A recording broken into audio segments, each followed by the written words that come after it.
Respected Professor Vednandaji, very Honorable Padma Vibhushan, Dr. Sonal Mansingh,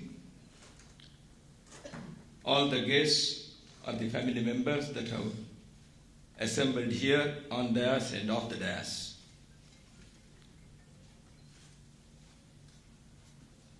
I am really filled with emotions and feelings that I am a member of the family that is spread to all corners of this planet. Every 3 years when I participate, when I attend this conference of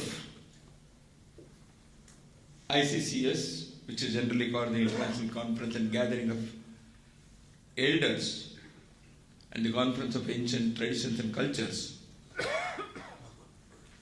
as just now Professor Nanda expected from us, I have been taking that message and the experience that I do not belong to a small little family of my own, but my extended family is there in distant places, and brothers and sisters, they come for this festival, although it is called a conference by the organizers, the International Center for Cultural Studies. They call it conference, but as we all know, it has the academic part, that's why it is the conference, but it has the festivity part, that's why I would like to call it, it's more suitable that it is a 4-day festival of the entire family of Earth. Friends and brothers and sisters, this conference, as we all know, is the 6th in the series and 2nd on this campus, which started from this campus in the year 2003.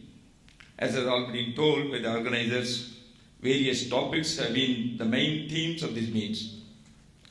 It is really refreshing to see and be with the gathering of the representatives of the world's ancient cultures and traditions. As Professor Nanda has mentioned, that we all are one family, Vasudhaiva Kutumbakam. We also say that we have one abode, Bhavat Akhila Vishwam Eka Nidam. As it has been told in the first conference itself, that Mitakuya Vayasin, that we are all related.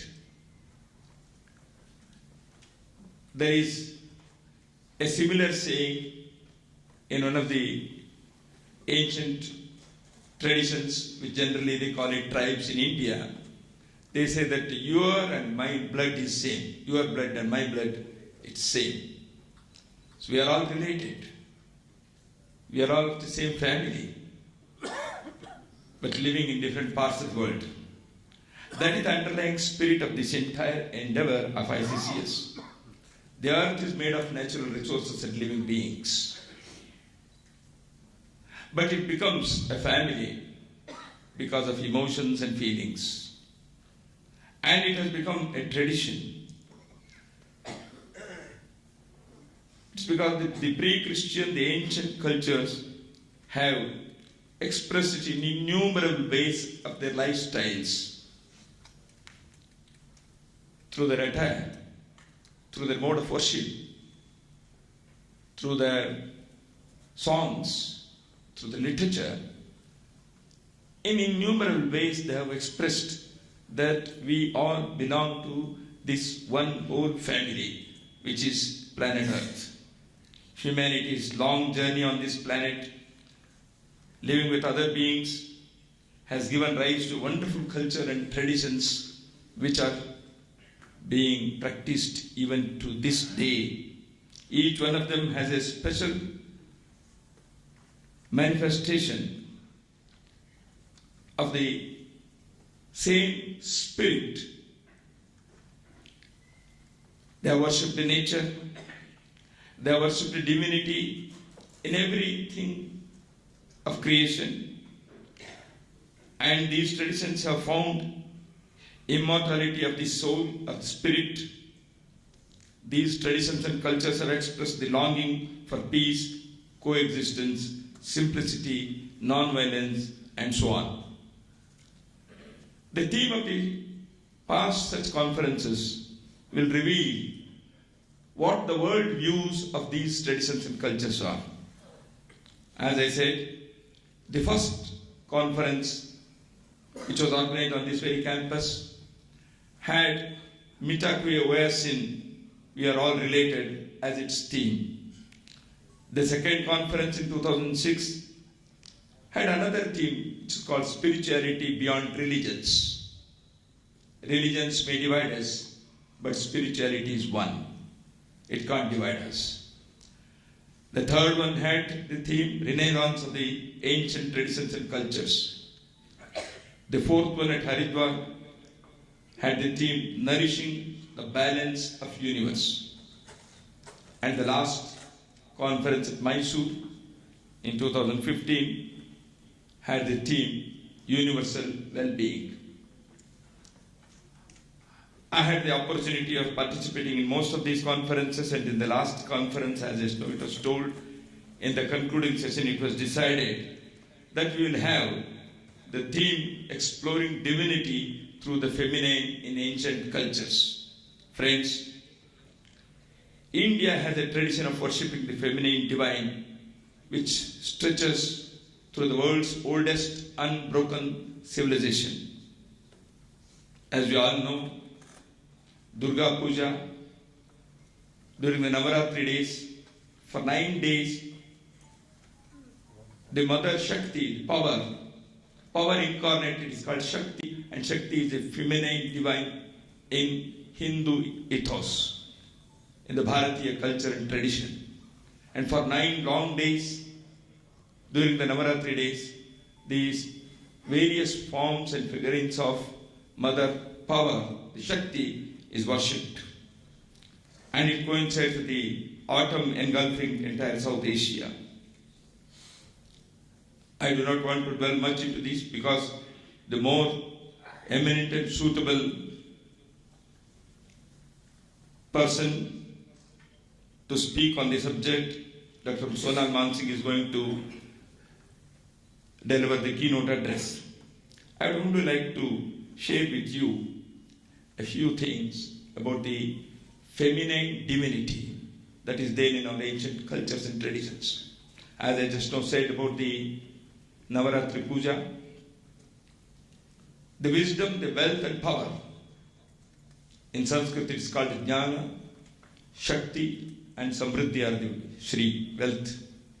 All these 3 essential powers that are required for human life, they are represented through feminine divinity in the Hindu tradition.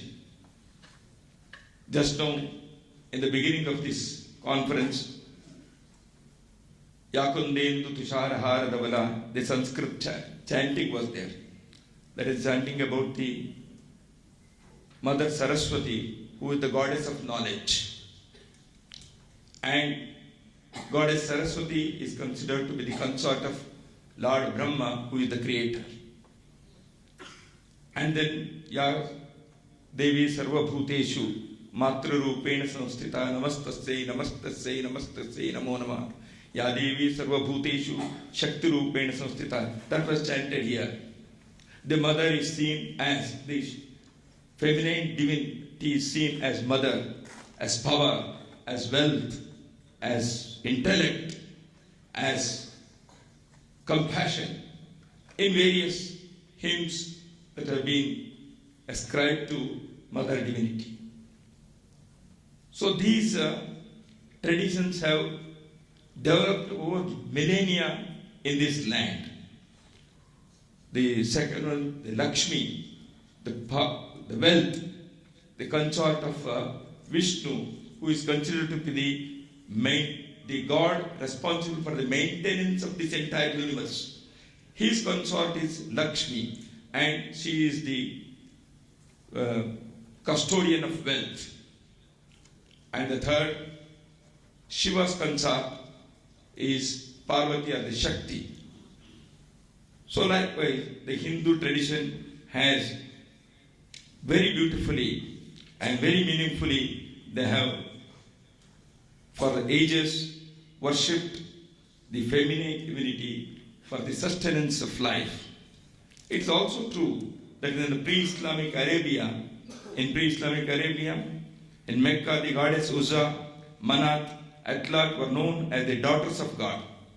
Uzza was worshipped by the Nabateans who equated her with Greco-Roman goddesses.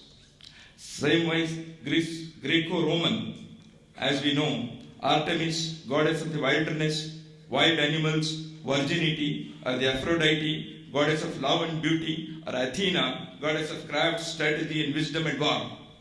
All these traditions have worshipped the feminine divinity for centuries.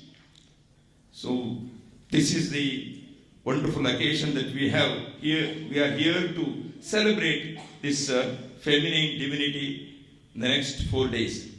I am sure this will be a very stimulating experience. It will be an enriching and enlightening event for the next 4 days. We are going to listen to the various speakers who are going to unravel the hidden message that the ancient traditions and cultures have developed as part of their civilizations. So that's why without taking much of your time, I would like to say, it is time to honor the sacred feminine. Honoring the sacred feminine in the spiritual sense means valuing the feminine principle along with the masculine principle. The Ardhanarishwara, the masculine and the feminine, the male and female, they are together. Their essential life sustenance energies have masculine and feminine qualities and virtues. That's why the world of the universe is not created either because of the masculine part or the feminine. The life exists, the very existence is ascribed to the combination of both, as we all know. In Hindu tradition, it is called Prakriti and Purusha. I am sure Dr. Sonalji is going to dwell much into that. So that's why, from a planetary level, it means respecting and healing our Mother Earth. From a cultural standpoint, it means revivifying the archetype of the goddess through entertainment and arts and using language that gives equal emphasis to the pronouns she and her. In the societal sense, it means recreating the roles of priestess and respecting the contribution of women in business, science, art and politics, as well as the home and community. In a religious view, it means offering ceremony and service that reaffirms our connection to the divine, the goddess, the earth and each other. In the human sense, honoring the sacred feminine means especially valuing the innate worth of woman's mind, body and soul, as well as appreciating the feminine qualities in the male character also. Friends, the Gayatri mantra, which was chanted by millions of people in India from ages, also has ascribed to this. That is, to charge the intellect. This chant, this mantra, the hymn is chanted, but it is named after the feminine divinity as Gayatri Devi. I would not like to take much time. With these words, I declare that this conference is open, and I also wish a resounding success for the very enriching and enlightening message that it is going to give, not only for the participants but for the entire humanity. With these words, I thank you.